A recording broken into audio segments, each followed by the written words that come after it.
Hej Bettina. Det vi skal gøre nu, det er, at vi skal lave en ny side og redigere det. Så jeg går ind under sider. Det er selvfølgelig logge ind og det hele.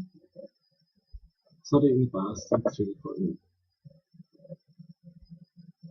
Lad os sige, at vi skulle have en kontaktside. Der er vi kontakt. Så skriver jeg, at vi kan kontakte den side.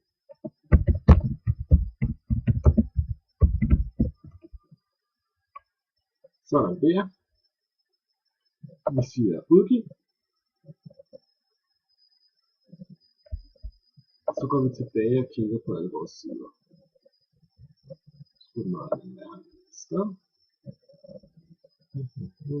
Den ligger her. Men hvis vi går over på siden, så er der ikke nogen kontakt.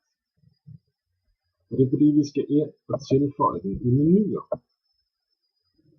Så man går ind under udseende og menuer.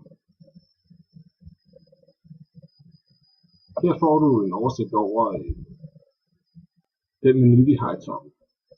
Når de er et stykke inde her, så er det fordi vi er en undermenu til den der står over. Hernede har du en oversigt over alle de menuer du har lavet. Eller alle de sider du har lavet. Her kan vi gå ind og finde vores kontakt. Den ligger her. Og så siger vi tilføj til menu. Og så er det egentlig bare at drag og drop den hvor her. Nu tager vi den op øverst, så den kommer som det første.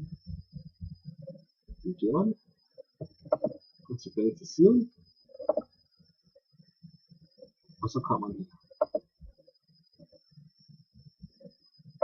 Kontakt og hvilke kontakt. Sådan laver man en side. Meget simpelt, meget enkelt.